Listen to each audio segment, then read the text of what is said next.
Hello, I'm Dr. Carrie Elizabeth Ford, renowned physicist from Savannah, Georgia. After recently consulting with our new baseball team, the Savannah Bananas, I've decided to put together this documentary that will highlight and demonstrate the relationships between force and motion using physics to help baseball players. There are many things affecting the outcome of a baseball game, such as motion, force, air resistance, and gravity. I was hired by Coach River to figure out how forces influence motion that will give his athletes a winning advantage. Come on, I'll show you how. Before we head out to the fields and discuss pitching and throwing, I want to start off by saying the movements of an object can be classified in 3 different ways. Linear motion is in a straight line, angular motion can be at an angle, and general motion is a combination of the two, which can be in any direction.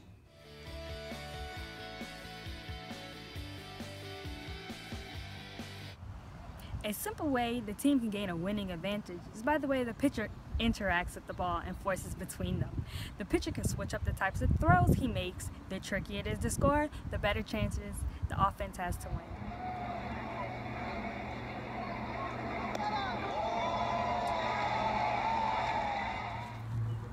And that was my fastball.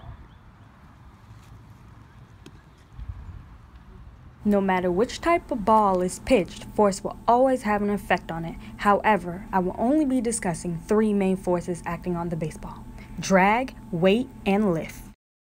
Drag is defined as the air resistance on an object as it moves through the air, which means as soon as a pitcher releases the ball, it will start to slow down, resist, and fall due to aerodynamic drag and gravity. The amount of drag is determined by the internal momentum and velocity behind the throw, although a skilled pitcher should be able to make the decision of which type of pitch to throw according to the wind resistance that day. Weight is a force that is always directed towards the center of the earth. In general, the magnitude of the weight depends on the mass of an object as determined by Newton's law of gravitation. The weight of a player's shoes, baseball bat, and ball can have an effect on the outcome of the game.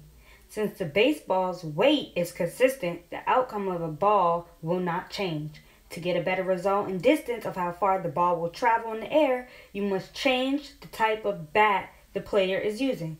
By using a heavier bat will increase the chances of a ball traveling a further distance. This will give the team a winning advantage.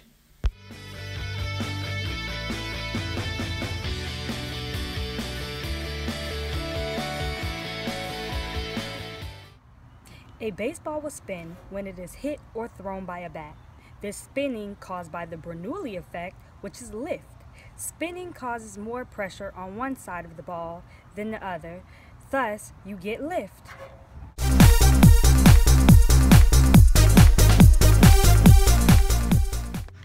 Friction is the resistance that a surface or object encounters when moving over another. When the ball rolls down the field after a ground ball, this is an example of rolling friction. A good way a team can gain a winning advantage is by changing out the balls often. Scuffs, dirt, and moisture can all have an effect on the rotation and spin of the pitch. There is also friction present when the ball collides with a baseball bat, the catcher catches the ball, and when the runner slides on 2 bases. Let's review the things we learned. In baseball, there are many things affecting the outcome of the game, whether it's gravity from the weight of the ball, friction after collision, or drag fighting through air resistance. We have also discussed 4 components in the sport and addressed the major forces that influence motion. Luckily, the Savannah Banana now knows several techniques to gain a winning advantage. And that concludes my documentary.